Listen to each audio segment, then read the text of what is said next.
SSC steno 2023 की बहुत से ऐसे स्टूडेंट प्रिपरेशन करना चाहते हैं। जी हाँ, बिल्कुल अच्छा है। और कई ऐसे फ्रेशर्स हैं जिनको इंग्लिश में प्रॉब्लम है, और कई ऐसे स्टूडेंट हैं जो लगातार 2 बार से एग्जाम दे रहे हैं फिर भी इंग्लिश में मार्क्स 100 आउट ऑफ 95 100 नहीं ला पा रहे हो। और ऐसा तो नहीं कि लोग लाते नहीं, आप देख सकते हो कि बहुत से ऐसे स्टूडेंट मैंने खुद ही देखे जो 100 में 90 92 95 लाए हुए हैं, 98 तक लाए हुए हैं। तो ओवरऑल आप क्यों नहीं कर पा रहे हो, इंग्लिश क्यों नहीं तैयार कर पा रहे हो? और कई स्टूडेंट्स को मैंने देखा है कि वो ये सोचते हैं कि मैं किस तरीके से स्टार्ट करूं, मुझे नहीं समझ में आ रहा है, मैं न्यूज़पेपर नहीं पढ़ पा रहा हूँ, किस तरीके से स्टार्ट करूं, मैं हिंदी मीडियम के स्टूडेंट हूँ। तो ये जितनी भी आपकी क्वेरी है, जितना भी आपको मन में है, वो सारी चीज़ें मैं आपको क्लियर करूंगा। अगर आप फ्रेशर हैं, आपका अगर कुछ इंग्लिश अगर आपको आती है तो भी किस तरीके से आपको स्टार्ट करना है आप देख सकते हो। स्टेप बाय स्टेप जिस स्टेप से आपको स्टार्ट करना है वो वहाँ से आप लेके चल सकते हो। अब मैं आपको चीज़ें बता रहा हूँ। एक फ्रेशर जो स्टूडेंट जिसको हिंदी मीडियम से पढ़ा है, जिसको इंग्लिश ज़्यादा नहीं आती, ना ज़्यादा इंग्लिश में पढ़ पाता है, वो क्या करे, वो किस तरीके से रीडिंग करे, किस तरीके से पढ़े। तो सबसे पहली चीज़ कि अगर आपको इंग्लिश नहीं आती है तो इंग्लिश में जो वोकैब्स होती हैं वो आपको आनी चाहिए, क्योंकि जो भी इंग्लिश का सेंटेंस होता है वो आपका बनता है ग्रामर से, आपका बनता है और वोकैब से ज़्यादा बनता है। तो ग्रामर के लिए आप क्या करो कि आप सीधा कोई भी एक बुक उठा लो, चाहे वो आपकी मिरर ऑफ कॉमन एरर हो, चाहे वो आपकी प्रिंट टू पैरामाउंट हो, या कोई भी अदर बुक जो जिससे आपको पढ़ने में अच्छा लगे, ठीक है, वो आप एक ग्रामर की बुक उठा लो। दूसरा, वोकैब्स में, तो वोकैब्स में आप क्या कर सकते हो, वोकैब्स में आपका अगर किसी पर्टिकुलर एग्जाम की तैयारी कर रहे हो, एसएससी कर रहे हो, तो एसएससी की आप कोई भी बुक ले लो, चाहे वो आप ब्लैक बुक ले लो, चाहे वो आप नीतू सिंह की ले लो, चाहे वो आप एमबी पब्लिकेशन की ले लो, चाहे वो किरण की वोकैब्स की ले लो, या कोई भी ऐसा जो ट्यूटर जो आपको प्रीवियस ईयर की दे रहा है वो आप ले सकते हो। जो क्योंकि फाइनेंशियल भी आपको देखना है ना, ऐसा नहीं कि नहीं यार 450 कोई बुक हो रही तो ले लो। कंटेंट आप देखो, अगर दोनों में सेम कंटेंट है तो सेम ले लो, ठीक है, कोई भी ले सकते हो, उसके ऊपर डिपेंड है। तो आपने क्या कर ली, वो बुक ले ली। अब आप क्या करो कि आप वो कैश तैयार करो, ग्रामर पढ़ो। दो काम तो आपको ये करने हैं। तीसरा काम एक और आपको करना है, और वो ये करना है कि आपको 3 दिन में आपको एक न्यूज़पेपर आपको लाना है, और वो भी इंग्लिश का न्यूज़पेपर लाना है। अब क्यों लाना है, क्योंकि बहुत से ऐसे स्टूडेंट होते हैं जो ये सोचते हैं यार अभी तो पढ़ने में नहीं आ रही, हम क्यों लाएं।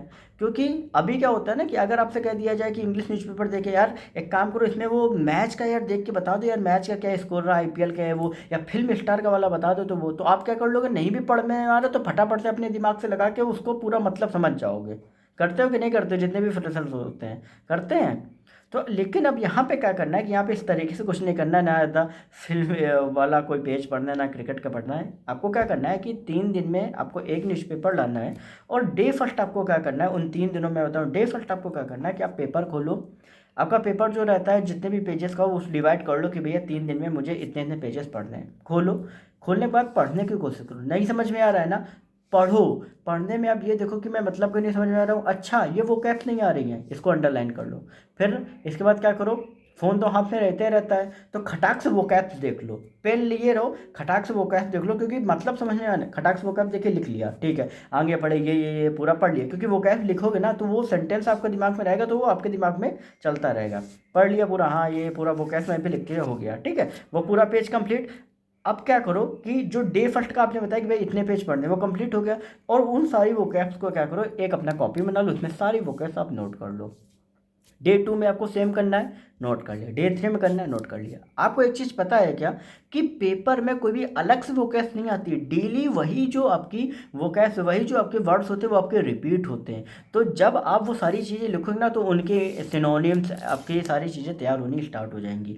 और आपको जो आप एसएससी के प्रीवियस ईयर के पेपर भी तैयार कर रहे हो, और अगर ये आपने तैयार कर लिया है ना, तो इनसे आपका पता है क्या क्या चीज़ें सुधरेंगी। वो कैब से तो आपका जो सिनोनिम टोनिम से करोगे, लेकिन इनसे आपका क्या सुधरेगा, फिल इन द ब्लैंक सुधरेगा, अंडरलाइन सेंटेंस आपका सुधरेगा, क्लोज टेस्ट आपका इंप्रूव होगा, आपका रीडिंग कंप्रहेंशन आपका इंप्रूव होगा, एरर्स के आपके इंप्रूव होंगे। क्योंकि जब आप वोकैब्स आपको तैयार होंगी, आपका कहने की फ्लुएंसी आपकी रीडिंग की अच्छी हो जाएगी। तो कई बार ऐसा होता है कि आपको फ्रेजल वर्ब भी आपको रटी होती है, कई बार आपको सेंटेंस भी कि नहीं यार ये मैंने लगातार पढ़ा है, ये वाला गलत है।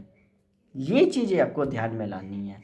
और वो जो वोकैब्स होती है वो आपकी जब आप 1 महीने, और ज़्यादा कुछ नहीं करना है, पेशेंस आपको रखना है, क्योंकि स्टार्टिंग में जब भी आप कोई चीज़ स्टार्ट करते हो, चाहे वो आपकी पढ़ाई हो, चाहे वो आपका बिजनेस हो, वो टाइम और मेहनत मांगता है। रिजल्ट मत देखो उस टाइम पे, टाइम और मेहनत मांगता है। आप उस पर टाइम दो, मेहनत करो, और 1 महीने बाद, मैं लिख के दे रहा हूँ जितने भी फ्रेशर्स हैं, 1 महीने बाद आप अपना खुद का स्टेटस देखना। 1 महीने बाद आपका ऐसा आएगा कि आप इंग्लिश आराम से पढ़ सकते हो, स्पीड में नहीं लेकिन आराम आराम से पढ़ सकते हो, अगर आपने उन वोकैब्स को तैयार किया, क्योंकि उन्हीं वोकैब्स से रिलेटेड जो वर्ड्स हैं वो आपके आएंगे और उनको आप अच्छे से पढ़ ले जाओगे। और ये जो रिजल्ट है ना, ये 1 महीने बाद आएगा, और मैं ये चीज़ लिख के मैं आपको दे रहा हूँ, क्योंकि यही सी तरीके से मैंने पढ़ना स्टार्ट किया है इंग्लिश को। और अभी नहीं, 2015 मैंने स्टार्ट किया, अब तो मेरा सिलेक्शन हो चुका है। लेकिन जो चीज़ें मैंने एक ग्राउंड लेवल में, क्योंकि मैंने कभी एसएससी की कोचिंग नहीं की, कभी मैं कोई, सिर्फ मैंने कोचिंग करी स्टेनो की, ना मेरे भाई ने कोचिंग करी। तो ये चीज़ें जो है ना आपके लिए बहुत इंपॉर्टेंट रहती हैं। ज़रूरी नहीं कि आप कोचिंग पढ़ के ही सिलेक्शन पा लो, आप सेल्फ स्टडी से भी पा सकते हो। बस बुक्स आपको अच्छी होनी चाहिए, गाइडेंस आपको अच्छा मिलना चाहिए।